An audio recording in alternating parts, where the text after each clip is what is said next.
Hi, and welcome to another edition of From the Woods Today. I'm Renee Williams, and I'm here with my co-host, Billy Thomas, and we both work for the University of Kentucky in the Department of Forestry and Natural Resources.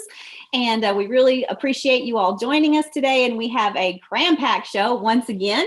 We're going to talk about our special Jewish holiday focusing on trees and some other topics that Billy will tell you about. Yeah, when we have Dr. Ellen Crocker, she's going to be looking for some early invasive plants that are kind of peeking their heads out right now that we want to start, or will be soon, we want to pay attention to. And then we have our regular feature with the Tree of the Week. So another great show. And, this first topic's really pretty interesting, Renee, to me, because, trees, I think trees are the answer to every question, right? It doesn't matter what. I've said that several times. Trees are the answer, but it's really interesting to see how trees are viewed and valued around the world. And we've got a really special guest, and Dr. Matt Springer was able to help us out with this. And Matt, thank you so much for the suggestion and coordinating our first guest with us today. Yeah, so we went through the Christmas holiday, and this kind of the reason we have our guest today is related to the fact of the story we had on Christmas tree and mistletoe, and it raised our curiosity about other religious holidays that may focus on trees, and did some investigating and found out that we have someone at the university who can speak a little bit to that, and that is Dr. Janice Fernheimer, who is here. And just turned her screen on. Thank you. Welcome, Janice. And Janice is the Zanker Charitable Foundation Professor and Director of Jewish Studies at the University of Kentucky, along with being a professor of writing, rhetoric, and digital studies within the department named as such, right? And she has graciously given a lot of time, effort, and a little bit of her bourbon, evidently, to putting together a nice little story about basically, Janice, correct me if I'm wrong, the Arbor Day, I believe you said, for the Jewish religion. Yeah, they celebrate it as Arbor Day in the modern nation state of Israel, and everyone else kind of just treats it as a sort of Jewish Earth Day or celebration of the trees. Excellent. Well, if we want to go right to it, to her wonderful presentation about this holiday, and I'm not going to. Can you correctly pronounce the holiday? Because I'm afraid I'm going to mess it up. I'm sorry. Yeah. First of all, thank you all for inviting me here. It's really an honor to be able to share a little bit more about some Jewish traditions that have to do with trees. And so, if you want to really sound like you know what you're talking about, it's Tu B'Shvat, and you'll see it spelled all kinds of ways because it's really hard to transliterate Hebrew into English. So you might see it, and probably even on my slides, I did it two different ways. But TU and then B capital apostrophe Shvat. So SHEVAT or SHVAT because it's really Shvat. There's nothing in between there. Excellent. Well, thank you again for giving all your time and effort into this. We do appreciate having you here. Tu B'Shvat is known as the Jewish celebration of trees. And it's coming up here January 27th at sundown till January 28th at sundown. And I was asked to talk a little bit more about how trees figure into this really important holiday. And that's pretty easy because Tu B'Shvat is all about the trees.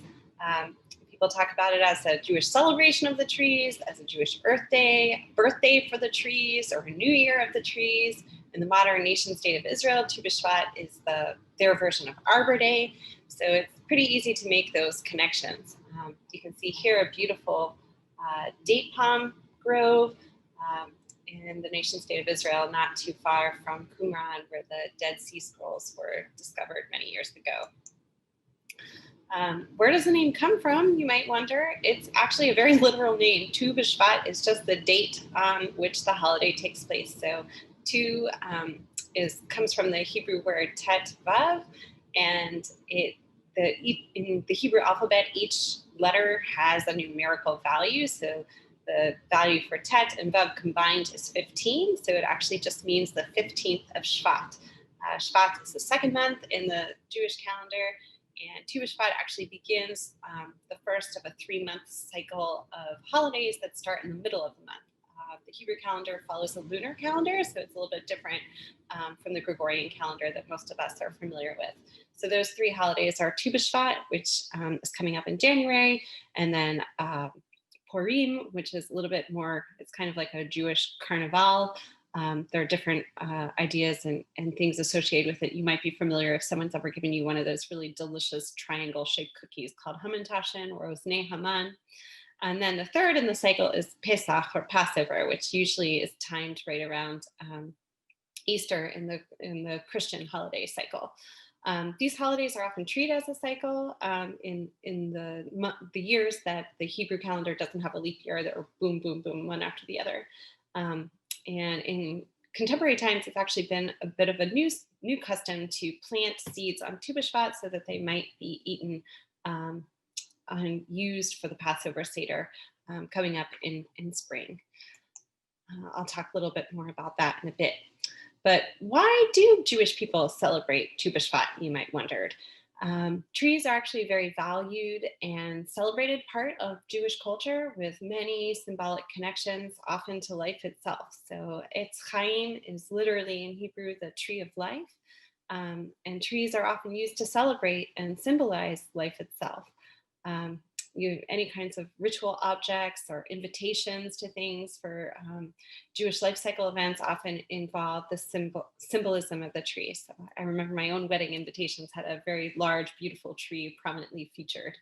The Kabbalists or the Jewish mystics developed an entire mapping of reality based on this concept of the tree of life. And if you're interested in that, I encourage you to Google around and find out more about it. It's a very fascinating mystical philosophy. But there are also much more grounded practical reasons for why Tu B'Shvat is celebrated. In ancient times, it was a very minor holiday kind of festival because Jewish people needed a time to officially recognize the birthday of the trees for ritual purposes. So fruit trees are really important in Judaism, and there are a whole bunch of rabbinic rules about when you can eat and what kinds you can eat and how long the tree has to be around before you're actually able to eat freely from it. So it's this new year for the trees was established in order to give a way for everyone to recognize the particular age of a tree, because you can't eat the fruit of a tree until after 3 years, when it's in the 4th year when it's taken up to the temple and then after that you can eat from your tree. So this is one of 4 New Years described by the rabbis in the Talmud. There's one that's a calendar New Year. There's the Tu B'Shvat, the New Year for trees. There's a New Year for tithing Jewish farmers' animals to help them understand when they need to bring them to the temple for sacrifice. Of course, this is back in the temple times. Nobody does sacrifice now. And the New Year for the rule of kings, again, back in ancient times when there were still kings. So here are some of the biblical quotes that ground this very important concept of trees in Jewish culture. So from Leviticus, when you enter the land of Israel and plant any tree for food, you shall regard its fruit as forbidden. 3 years it shall be forbidden for you not to be eaten. So again, until you can take some and redeem it. And then when in your war against a city, you have to besiege it a long time in order to capture it. You must not destroy its trees. Are trees of the field human to withdraw before you into the besieged city? Only trees that you know do not yield food may be destroyed. So this very important concept of conserving the trees, even in wartime, even one's enemies' trees, so that they may continue to produce. This often gets invoked in contemporary times. In the context of the Israeli-Palestinian conflict, when you hear the destruction of olive trees taking place. More on that in a bit. So how do people celebrate Tu B'Shvat? So nowadays it's kind of like a Jewish Earth Day. People tend to go outside and have picnics. They eat vegetarian meals. A lot of people like to eat new fruits. In Judaism, each time you do something new or you do something for the first time, there's a special blessing that you make. And so people always like to make more blessings. So they go out of their way to find new and unusual fruits that they've never tried before. Some people will do an adapted version of the 16th century tradition to have a Tu B'Shvat Seder, The word Seder is the Hebrew word for order, and it's based on the idea of the Passover Seder, which is a very ritualized meal for memory and cultural engagement. But I'm going to talk more about the Tu B'Shvat Seder in just a sec. As you can see here is a beautiful impromptu Tu B'Shvat Seder plate that includes all kinds of fruits and nuts, usually associated with the land of Israel. So here, I did my best to feature as many of the 7 species as possible. No barley and wheat there, but pomegranates and dates and figs, grapes, and olives are some of the other ones that are associated with the 7 species. So let me talk to you a little bit more about the Kabbalists. So the Kabbalists were this mystical was the word I was meaning to say, mystical group that were located in the city of Tzfad in northern Israel in like the 16th century. And they followed a rabbi, Isaac Luria. And the Kabbalists believe that all physical forms, including human beings, hide within them a spark of the divine presence. And this, they likened fruits and nuts to this divine spark, that they too hide within them the seeds of new life and potential growth. So in Jewish mysticism, human actions can release these sparks and help increase God's presence in the world. So on Tu B'Shvat, the Kabbalists would eat certain fruits associated with the land of Israel as a symbolic way of releasing these divine sparks. Nowadays, you can find all manner of Tu B'Shvat Seders. There's a feminist version, there's a kids version, family versions, congregational versions, but most of them tend to have a kind of variation of the concept of 4 glasses of wine and 4 different kinds of fruit, all associated with a particular aspect of God's emanations, and having a kind of symbolic connection. So usually the first glass of wine is white, which symbolizes winter and the aspect of God's emanation. People tend to eat a fruit that is hard on the outside and soft on the inside. So that hardness symbolizes Earth's protection, and the softness inside is the potential for inner healing. In the second glass, it's usually white wine with a bit of red that symbolizes transformation, changing of seasons, and it represents the mystical aspect of birth. People often eat a fruit that is soft outside and has a pit inside, so like an olive or a date. This symbolizes the nourishment from the earth, while the pit symbolizes the inner spiritual, emotional strength and resilience. The third cup is usually mostly red with a little bit of white, again, to symbolize the changing of seasons. And this is associated with the mystical concept of creation. So people will tend to eat things that you can eat in their entirety, sweet things. So like berries or figs or grapes or raisins. And this sweetness all throughout symbolizes the ubiquity of the divine presence, as well as our inextricable connection with the earth. And the fourth cup of wine is all red. Or grape juice, I should add, if you're dealing with kids, symbolizes fire and the divine spark that dwells within all of us. So people tend to eat something that is soft and sweet inside, but that has a shell that you can't eat. So like a banana or a mango or an avocado. And that toughness symbolizes the kind of mystery of the world. And the softness represents the sweetness that's unlocked by Jewish people's study of the Torah. So there are all different ways to interpret it. And if you want to learn more about that, here are some different sites that you can check out to pick out your own Haggadah for Tu B'Shvat Seder, or just learn a little bit more about the holiday of Tu B'Shvat. And there you can see my son and husband planting some parsley last year in preparation. And that's what a lot of folks tend to do now, because that parsley is something that you need for the Passover Seder. So there are a lot of other really interesting Tu B'Shvat traditions that I learned about while getting ready to give this talk for you all today.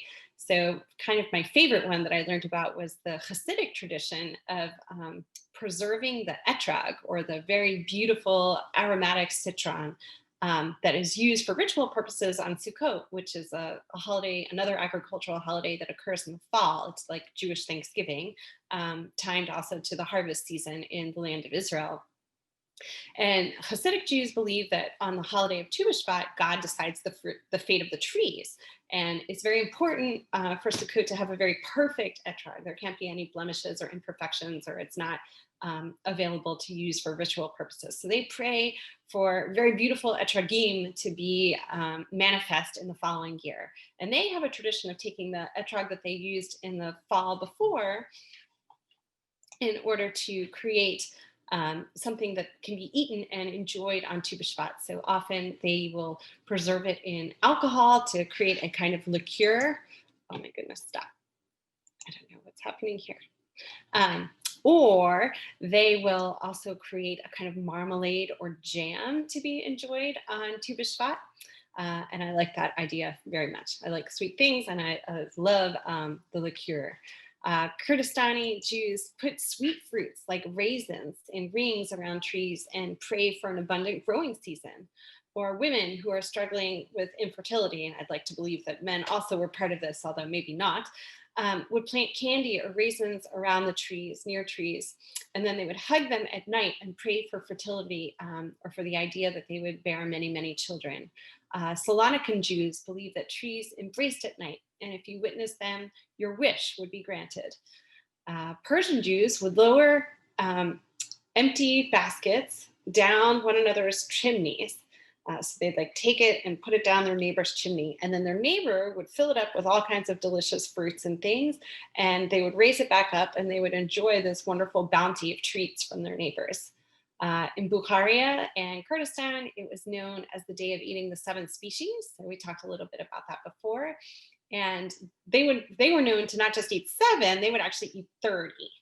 Not to be outdone, the Indian Jews were known to eat 50, and the Moroccan Jews would serve 100 different kinds of fruits and things at their feasts. So these are traditions mostly from the Sephardi or Mizrahi part of the Jewish world. So these are Jewish populations and communities that were once under Muslim Spanish rule, often were Spanish speakers before the Inquisition, when they were dispersed all across the world. They are contrasted with the practices of European Jews, Eastern and Central European Jews, also known as Ashkenazi Jews, who have really different traditions. Obviously, it was much farther for Jews in Europe to get produce from the land of Israel. So the one thing that was known to travel without spoiling was something from the carob tree, also known as boxer, I believe in Yiddish. And so they would eat that on Tu B'Shvat.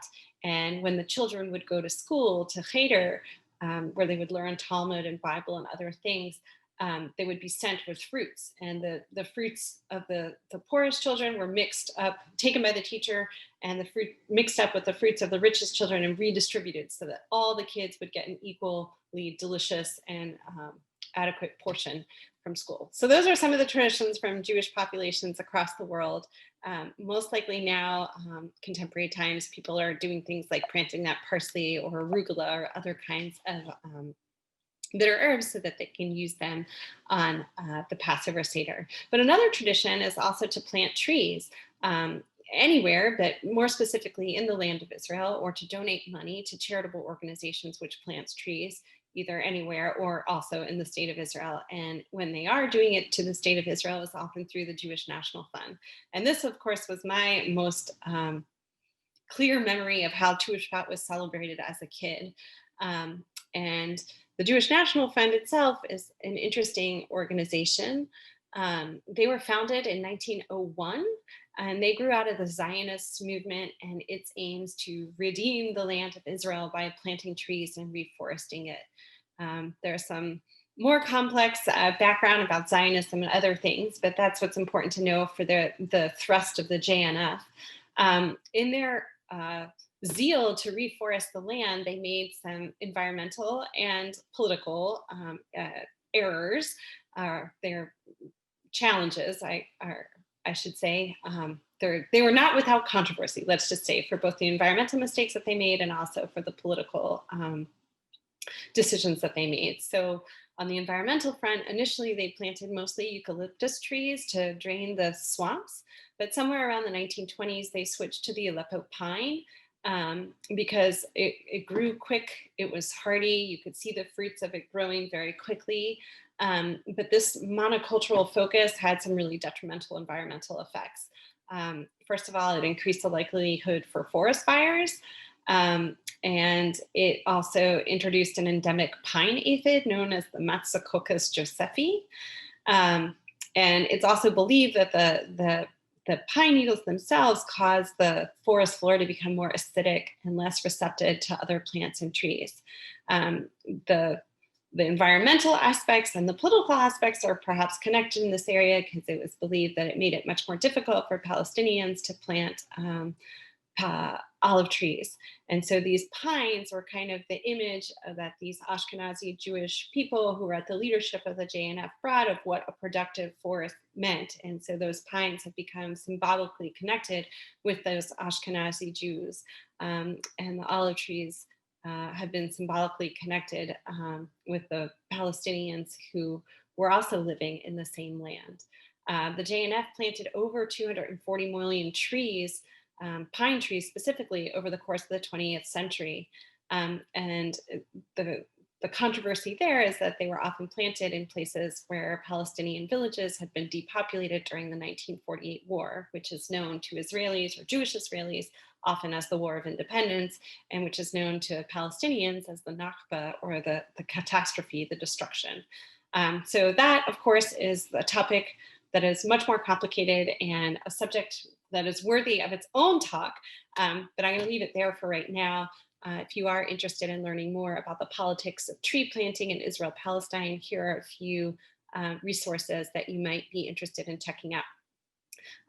To bring things back to a more local front, I want to encourage you to attend a program being put on by the local Lexington Jewish community called Are the Trees of the Field Human? A discussion of how trees are like us, different from us, and why it matters. This will be a virtual talk given by journalist Gabriel Popkin. He is a Lexington native who now lives in the DC area and who has writes about trees and the broader environment for a variety of general interest publications like the New York Times, the Washington Post, Nature, and Science. So if you're interested in that, please let us know, and I'll be happy to send the registration link in the chat.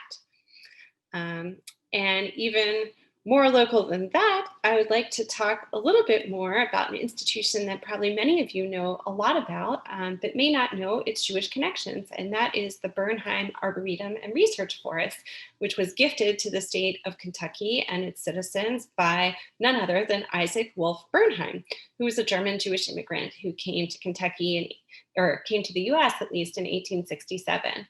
And he wrote of the Bernheim Forest the following: "To all I send the invitation to come from city, village, hamlet, and farm to recreate their lives in the enjoyment of nature and the many blessings in the park which I have decided dedicated to the use of the people and which I hope will be kept forever free."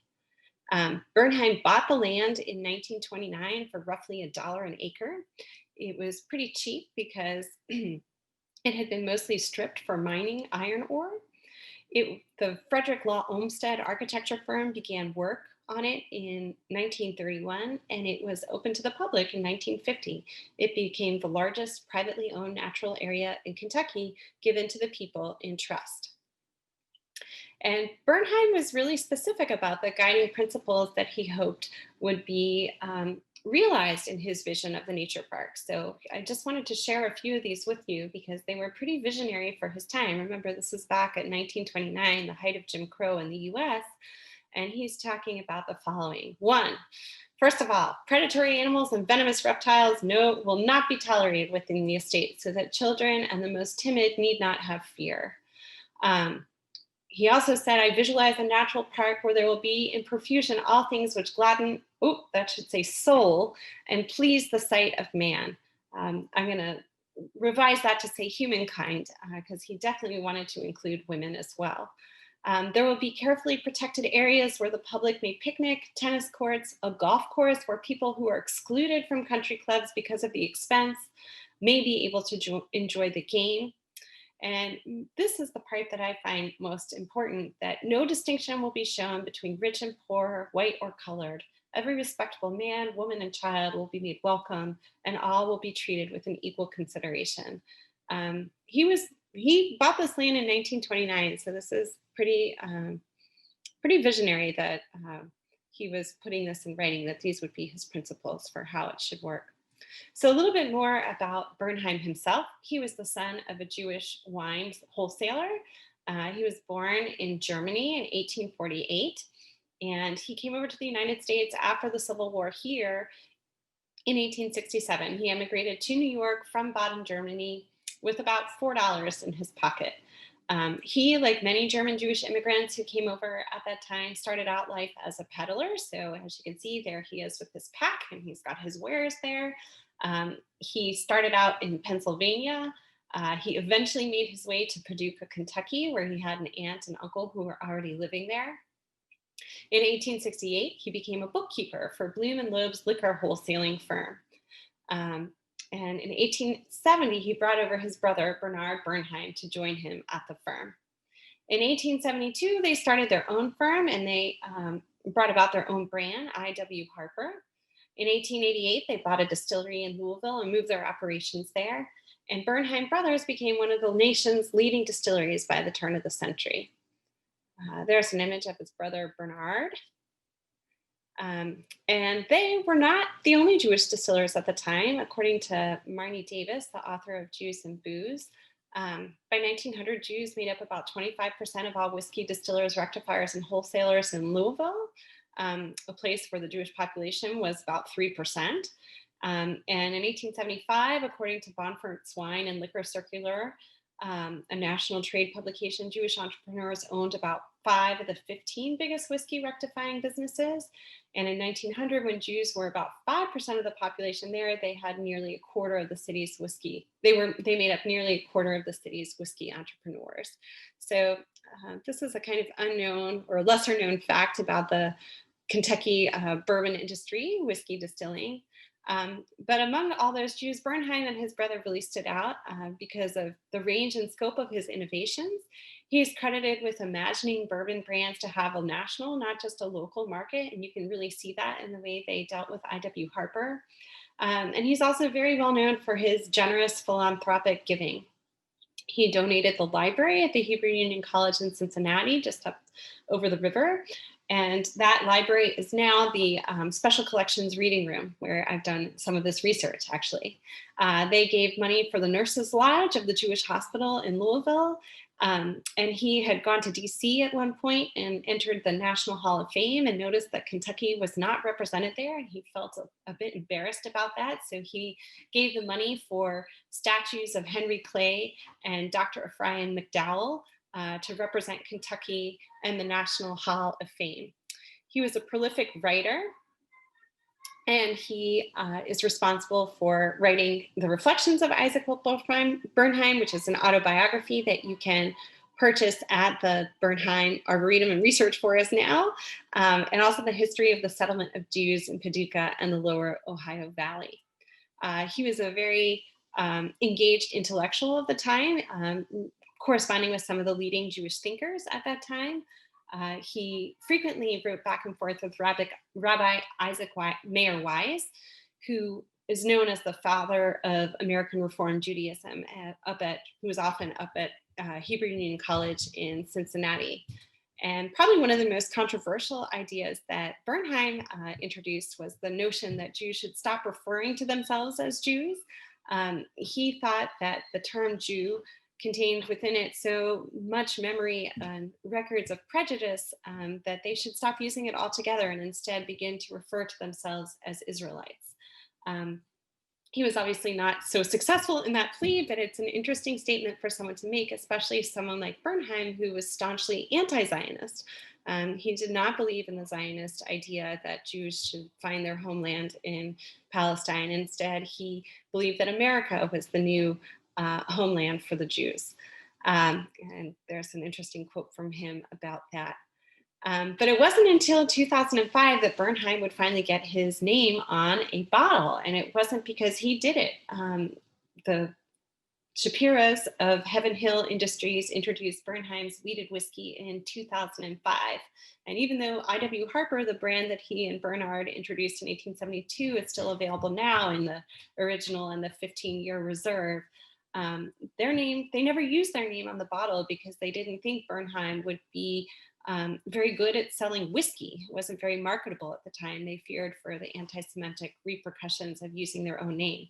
So now in 2000, ever since 2005, they can be recognized. Their legacy and their influence on the industry is recognized with Bernheim weeded whiskey. And the Shapiros themselves make a nod to their own Jewish heritage in the tasting room there. If you've ever looked up, you can see that there are 2 Jewish stars built right into the architecture of the tasting room. So in the spirit of making new traditions for Tu B'Shvat, I kept thinking about Bernheim and the etrog liqueur, and I thought, wow, I'm gonna take a Tu B'Shvat inspired approach to talking about a new cocktail, which I'd like to call the Kentucky L'chaim, as an ode of recognition of Bernheim and his devotion to trees and his spirit of giving here in the Commonwealth. And L'chaim, which is a play on words. L'chaim is what we say to life, what Jewish people say when you sling back a drink instead of salut or cheers. But the Etz Chaim is also the tree of life. So very Tu B'Shvat themed name. So I would recommend that you use 2 ounces of Bernheim weeded whiskey. Or if you don't have that, you can use a weeded bourbon like Maker's Mark or Larceny. And if you've got etrog liqueur because you've made some of your own or you were inspired to do so after this talk, that would be great. We happen to have some that we brought back with us from Israel from a wonderful craft distillery there named Julius. I don't know if you can probably get etrog liqueur in Kentucky, but it might take you a little time to order it through Liquor Barn or one of those places. So if you don't have that, I recommend you use limoncello or Cointreau or something with a citrusy flavor. And then a 1/2 ounce of almond amaretto as a nod to the almond blossoms, which are said to be the first to blossom in Israel in timed and with Tu B'Shvat. So I hope that you have an opportunity to try this, to raise l'chaim, and to celebrate life, your own and the trees, and to stay safe. Thank you so much for that. We greatly appreciate that. And, you know, trees have a wide scope of different things. And so it's just really interesting to hear all the different history with that. And if you have any questions, please type them in the chat pod and we will get Janice and Matt back on here to talk about that a little bit. There she is. There. Yeah, Janice, thanks for all the work on that. I know you've had to put in a ton of work to kind of assemble that presentation. Thank you very much. It's no problem at all. It just goes to show you how much there is to learn, even when you're familiar with some of the cultural aspects, that there's a lot more that you can always learn. So Janice, you talked about the incorrect tree plantings. Have they done anything in terms of are they cutting those trees down and trying to actually plant the species that belong there now, or? So the JNF, like I said, it's not my field of expertise, but I kind of went down the rabbit hole and did a little bit of reading around because it's the politics of the tree planting are really interesting. And so I think from what I understand from some of the resources I read, the Braverman there especially was pretty helpful, that since about the 1990s, they've had a much more biodiverse approach to planting trees. And there's some complicated, things that the idea that some of the trees that got planted, they do get taken down often if the government wants to build something there. And so, part of this scholar's argument is that the trees become a way of populating the land. It ties into the sort of larger politics of Israel-Palestine and the complications of land there. But, the trees take on a really interesting, both symbolic and practical role. So. Wonderful. And we did have a comment about if you could put the registration link in for the Lexington program, they would greatly appreciate that. So anytime during the show, if you can do that, that'd be great. Sure, let me pull that up for you guys. Yeah, and I was just thinking, Janice, as you were talking about kind of some of those environmental mistakes, we're not immune to those here in the United States either. There have been times where some of our government agencies have recommended the planting of certain trees that we are now paying people to treat and get rid of. So I guess we learn as we go. Yeah. I wish I could tell you the new trees that they're planting now, because I'm sure people here on the show would like to know that, but I'm just going to point you to the JNF site to learn more about the specific trees that are being planted now. While I try and pull up this link for you guys. No, I think it's great. It reminds me that trees are the answer. They really There you go. It doesn't matter the question, trees are the answer. So. All right. Well, should we, since I don't see any more questions, so I guess we can move on to our tree of the week. Yeah, and she just dropped the link into the chat pod for you folks. Oh, okay, awesome. Check that out. So, all right. Again, thank you so much. Really appreciate it. We do appreciate it. Thanks for being on the show. Yeah, thank you, Janice. It was very, very interesting talk, and I'm excited to jump in on the talk of coming up on the 25th. It ought to be interesting. So yeah, so ahead, and if you want to have your own Tu B'Shvat Seder at home, the 27th or the 28th is the day to do it. So all right, great. Thanks. Again. Thanks. All right. Bye. All right, Lori, new tree of the week this week. What are we talking about? we are talking about the bald cypress. It is it's a great tree. Many of you all don't see it naturally growing unless you live in far western Kentucky, where it is native. It's naturally where it's found. Otherwise, it is planted quite a bit. It is around all of our neighborhoods and as a street tree and stuff like that. So you might, us in central or eastern Kentucky will know it more as a landscape tree. All So right. here is the bald cypress. Wonderful. I'm Laurie Thomas with the University of Kentucky Forestry and Natural Resources Extension, and I'm here with the tree of the week, the bald cypress. Bald cypress, Taxodium distichum, is one of the most distinctive southern conifers with its deciduous foliage, buttressed trunk, and its formation of cypress knees. It is the classic tree of the southern swamps. It is also known as bald cypress, swamp cypress, white cypress, and tidewater red cypress. The Taxodium genus was once widely distributed in prehistoric forests of Europe and North America. However, today there are just 3 species native to the southeastern United States: bald cypress, pond cypress, and Montezuma bald cypress.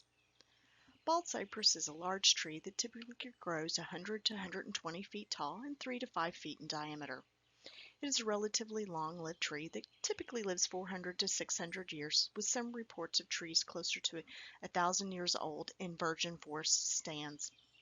It is considered a moderately fast-growing tree, reaching 40 to 50 feet tall in open landscapes in about 15 to 25 years.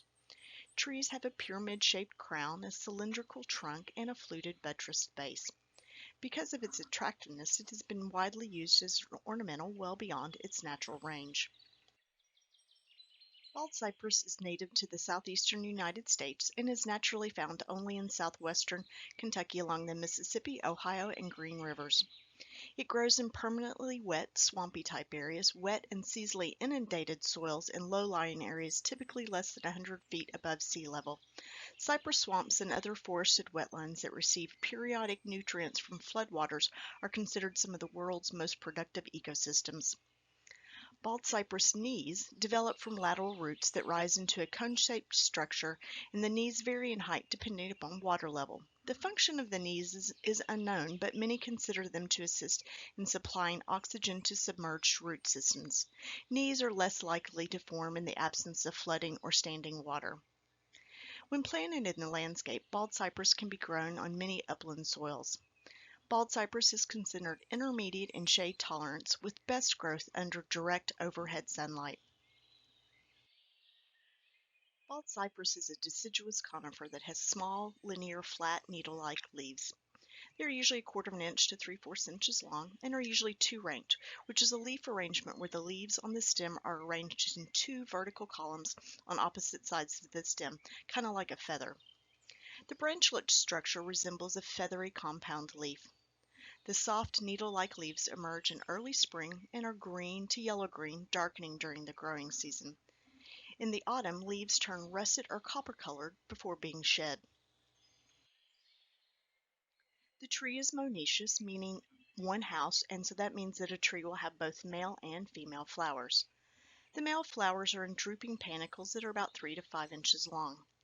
The female flowers are almost globe-shaped with small extending scales which occur near the end of the branches. The pollen is shed between March and April, and flowers are wind-pollinated. The fruit is a 3/4 to 1 inch globe-shaped cone. The cones are composed of scales, and they look like a woody brown sphere with rough surfaces. Each cone has 9 to 16 5-sided scales that typically have 2 irregular triangle-shaped seeds. The seeds have a thick horny coat.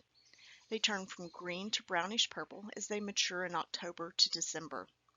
As they mature, the cone can disintegrate, releasing the seeds, or drop to the ground. The dropping of mature cones is occasionally hastened by squirrels, which eat the seeds. Streams and moving water are the most important means of seed dispersal. Trees produce seed every year with good seed crops every 3 or so years. Bald cypress can also reproduce by sprouting. Bald cypress is one of the few conifer species that sprout. The bark is somewhat variable, but typically thin and fibrous. It's kind of red and brown in color. It may be gray where it's overly exposed to the weather. It has a kind of interwoven pattern of narrow, flat ridges and narrow furrows that peel off in long strips. In older trees, the bark may appear somewhat scaly. The fibrous bark provides a nice winter appeal when the tree is without its foliage. The wood of bald cypress is yellowish-brown with nearly white sapwood. Occasionally, some boards will have scattered pockets of dark wood that have been attacked by fungi, and this is called pecky cypress. The wood of old-growth bald cypress is rated as very durable to decay, but wood from younger trees is rated moderately durable. Cypressine, a naturally occurring preservative oil in the wood, is believed to give bald cypress heartwood a high decay resistance. Bald cypress is a relatively important wildlife tree. The seeds are eaten by wild turkeys, squirrels, evening grosbeaks, and wood ducks, and they are a minor part of the diet of other waterfowl and wading birds. The yellow-throated warblers also forage in the Spanish moss and the resurrection fern that grow in the trees. In addition to providing food, the trees provide nesting sites for bald eagles and osprey, and the prothonotary warblers nest in the cavities of the knees. Catfish spawn in submerged hollow logs, and generally bald cypress-dominated ecosystems are typically rich in wildlife diversity. The wood is used for construction, particularly exterior construction, interior trim, veneer, planking in boats, river pilings, shingles, cabinetry, and even unique furniture. The trees are widely used in landscaping, and it's a source of the popular cypress mulch, which is used by gardeners and landscapers. The national champion bald cypress is in West Valencia, Louisiana. It is 626 inches or 52 feet in circumference. It's 91 feet tall with an 87-foot crown spread. The Kentucky champion bald cypress is in Woodford County. It's 127 inches in circumference, 100 feet tall, with a 62-foot crown spread. If you'd like to know more about champion trees, check out American Forest National Champion Trees, or check out the Kentucky Division of Forestry Champion Trees. Now for a few fun facts about bald cypress. Bald cypress is a state tree of Louisiana. The seeds of the bald cypress were once an important food source for the now extinct Carolina parakeet. Cypress swamps help to maintain high regional water tables, and they can also be used to provide advanced wastewater treatment for small communities. The extensive root system along with the buttressed base make bald cypress wind firm in soft, wet soils. Even winds of hurricane force rarely overturn them. The oldest living bald cypress tree identified is more than 1,600 years old, according to a research study published in the Environmental Research Communication Journal. As of 2019, the tree was growing along the Black River in the state of North Carolina. The genus name Taxodium is from the Latin of the yew tree, taxus, and Greek idios, which means similar to. The species name Distichum is from the Greek di, which means two, and stichos, which means rank, referring to the two ranked leaves. Thanks for joining me to learn about the bald cypress. I hope you get the opportunity to get out into your woodland, local park, or neighborhood and enjoy the beauty of the bald cypress. Well, thanks, Lori. We greatly appreciate that. And I don't know if I would call those knees. It looks more like legs to me, but Some of them are really big. right, exactly. But if you plant that in your yard, will they have all those knees? Normally they won't if it's a more drier upland site. The needs occur where you've got a wetter soil. But if you do run into that, I know when I worked in Parks and Recreation, we had planted some in areas that were wet, and we just mulched around them just so we wouldn't mow over those needs, because that can be damaging to the tree. So Okay. All right. and somebody mentioned that, and it does, bald cypress does resemble dawn redwood very much, and they both are planted as ornamentals. And in fact, if you do any kind of searches on them, that'll be one of those trees. It's a look-alike. The dawn redwood and pond cypress too looks quite similar to bald cypress. Oh, okay. Really cool tree. Yeah. Yes. Yeah, definitely. All right. Well, thank you very much for doing this. We greatly appreciate it. Yeah, no doubt. Yeah, so now we've got Dr. Ellen Crocker, and We I mean, do. it's still in the middle of the winter, but Right. there's things we need to be kind of thinking about and looking about. And we have our resident forest health expert, Dr. Ellen Crocker. Hey everyone, happy to join you again this week. We're going to talk about some invasive plants to watch for in your woods this spring. So I'm going to share my slides here, but invasive plants, you can see them any time of year. And I just went through and picked 5 invasive plants that I think should be on your radar this spring. They might be there all year round, and some of them, pop up in the spring. But spring can be a really good time to scout for those, especially early in the year, before a lot of our native plants have leafed out.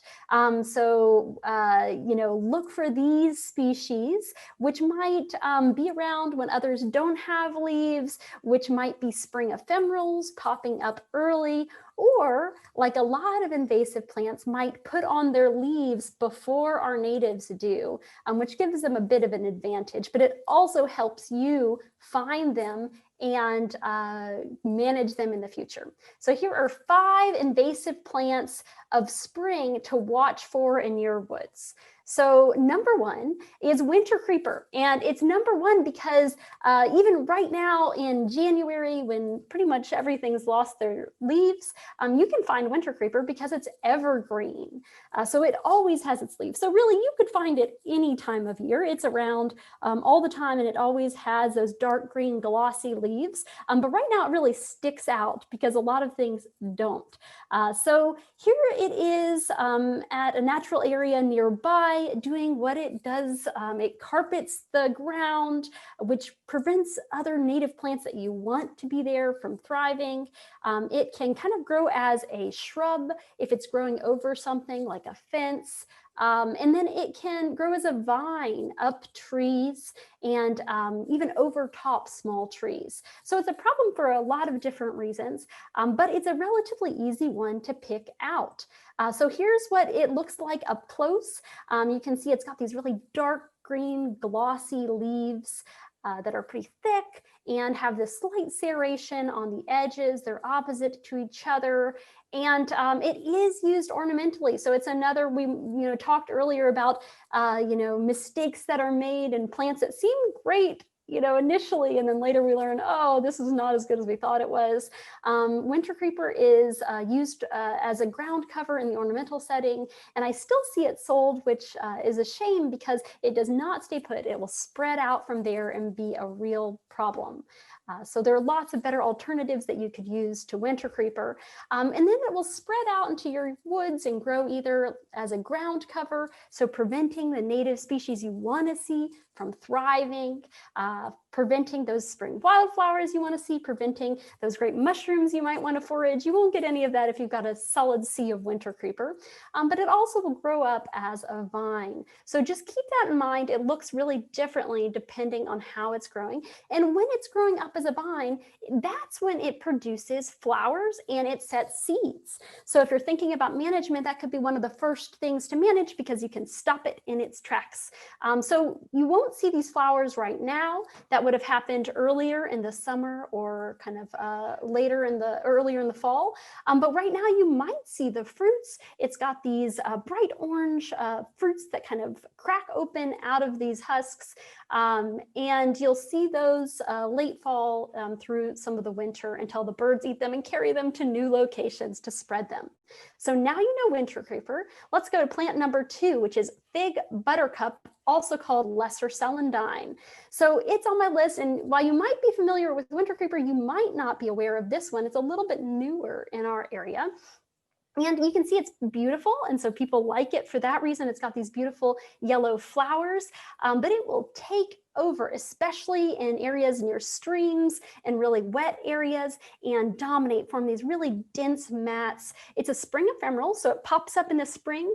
I'd look for it in late February, maybe early March. You'll see the leaves come out and then the flowers, but then it goes dormant for the rest of the year. So if you want to manage it, now's the time. If you want to catch it, now's the time to start looking for it before it dies back down. So here's a picture of what it can do and kind of why it's such a big problem in these places that might be sensitive environmentally otherwise. This is going to expose a lot of soil the rest of the year when it's dormant, make that susceptible to erosion, and also prevent the plants that you want to be seeing there, right? So here's a picture of its leaves. They're kind of glossy and heart-shaped with some faint water marking on them. And you might just see a little pocket here or there kind of coming up in a clump. But once it gets going, it will form a solid mat, something you really want to avoid. You want to catch it before that happens. Here's the flower. It is lovely. It's a little yellow buttercup, so really shiny. Now, as a buttercup in that family, it is toxic to livestock. So not something you'd want grazed for sure. Another potential problem with it. And the reason it gets its name, the fig part of it, and one of the reasons it's really hard to manage is that underground it's got these big swollen tubers that kind of break off really easily, making it super hard to pull out because you can't really do that without dislodging those. And just a big challenge, something you want to catch before it spreads and certainly not introduce. All right, invasive plant of spring number 3 to keep your eyes peeled for is the calorie pear. So this one is really eye-catching when it blooms in the spring, and there's really not a lot else happening. So it's got these brilliant white flowers, which is part of why it was so popular. Various ornamental cultivars like the Bradford pear, because it blooms prolifically and it blooms early. I think this was in early March last year that I took this photo. What you'll see if you're driving around the area, all sorts of old field sides, roadsides, just popping up with lots and lots of calorie pear. And you might think, well, why is this a problem? It's pretty, that's good, right?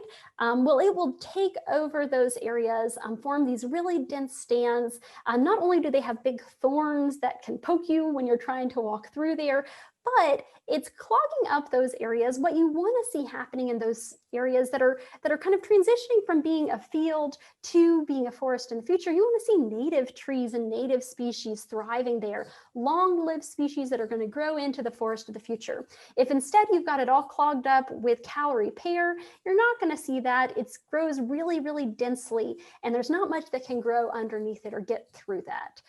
So that's why it's a problem. So here's another close-up of what you might see are those kind of shrubby type tree growth with lots of branches all stuffed together, and then kind of early spring you'll see it flower. Those flowers are kind of smelly, but it looks pretty, and then leaf out shortly after. And the rest of the year, what you might notice are these shiny leaves that have this nice gloss to them, as well as fruits, these tiny little, it's called a pear, of course, calorie pear, but the fruits on them are really small, and they're very hard until winter when they soften. So another invasive plant to have on your radar. So we have two more to get through. So bush honeysuckle. So bush honeysuckle you can watch for any time of year. There's never a bad time to look for and get rid of bush honeysuckle.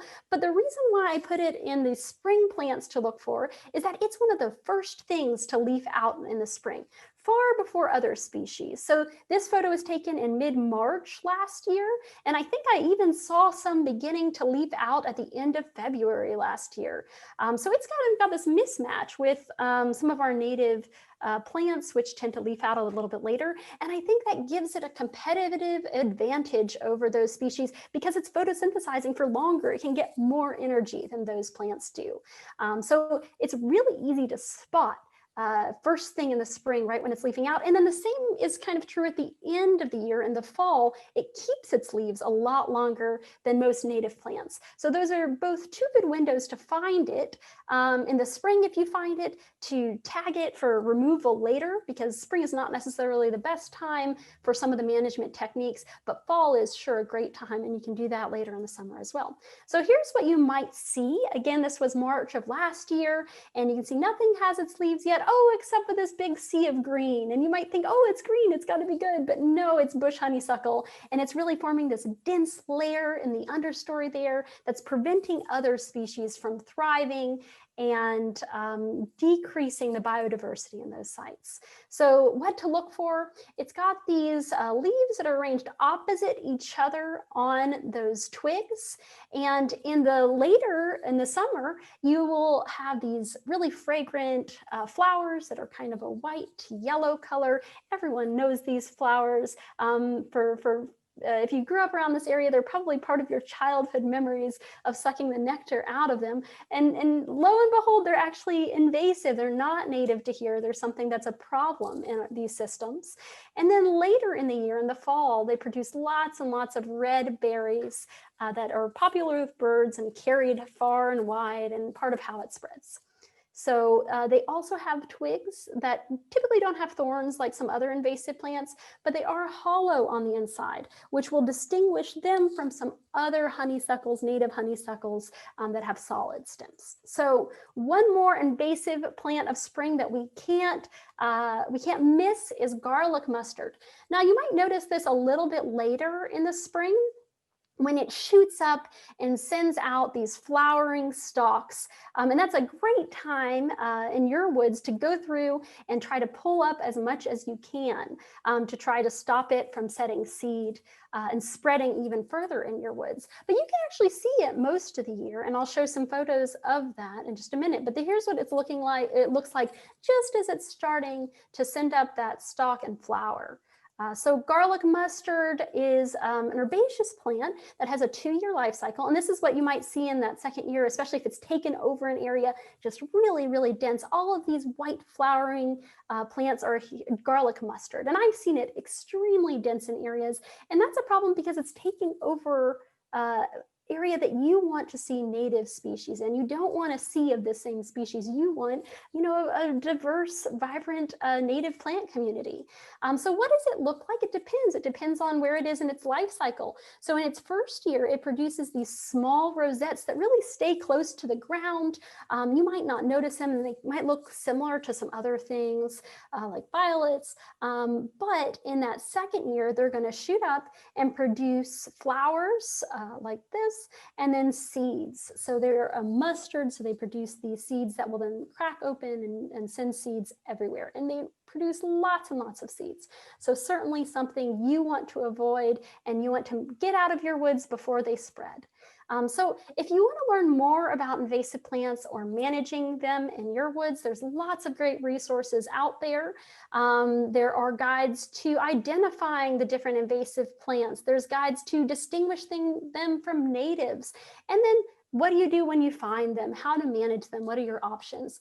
If you are interested, you can visit just a Google folder that I've made that has a lot of these free books that are available from the Forest Service, and you can access them there, or reach out to me and let me know if you have any questions. I'm always happy to help with invasive plants and their management.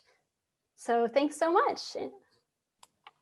Well, thank you, Ellen. We greatly appreciate that. And, you know, you mentioned that bush honeysuckle was the first to leaf out and the last to die back, and it had some competitive advantages that way. But maybe that also gives us a competitive advantage against it. It sure does. Late fall is a great time for management because not only does it stick out because it's got its leaves and most things have lost its leaves, but if you're using a management strategy that uses herbicide, you really have a super minimal chance of impacts on other plants because everything else has already lost its leaves. So while it's always important to be targeted with your herbicide application, it's even easier to do that time of year. Right. Spring is a difficult time in some cases for herbicide application because you don't want to apply herbicide in many approaches, kind of a cut stump approach like you would with bush honeysuckle, right when trees are leafing out or right when bushes are leafing out. They're less likely to take that up, but it's a really good time to scout. It's a really good time to find these things and plan for the future. One of our viewers said they always worried about it being poisonous and couldn't be ripped out safely. And now she's going to be on it. So I'm not garlic sure. Mustard? Is that the one you're talking about? I'm not sure which one she's talking about. Let me know which one you're talking about. Garlic mustard, people will actually eat it. They'll make garlic mustard pesto from it. When those shoots are really young though. Winter creeper. No, not that I know of. If anybody knows anything else, correct me, but I've pulled out plenty and so far so good. Where you get into trouble is when you confuse the winter creeper with poison ivy when it is also growing up trees. Yeah, those vines can be quite similar. So I think that may be part of the thing. That's happened to me too. I understand it. So Ellen, thank you so much for giving us a good reason to get out in our woods and kind of see how they're doing and assess their health and come up with a game plan so we can address that later. So thank you. Definitely. Nice to talk with you all. Yeah. Thanks. Renee, we did it again. Another great show. We had some great guests on, covered some really interesting topics. We did. Thank you all so much for being with us. We really appreciate it. We greatly appreciate all the folks who tune in every week. And if you missed something or just want to watch something again, you can always go to fromthewoodstoday.com and we will post all the shows there that we have watched. And we're revamping that website a little bit. So pretty soon you'll see a whole bunch of other things on the website, a whole lot more information for you. So it'll be a lot more helpful. So we really appreciate you joining us. Until then, until next week at 11, I guess, take care. We'll see you next week, everybody. Take care.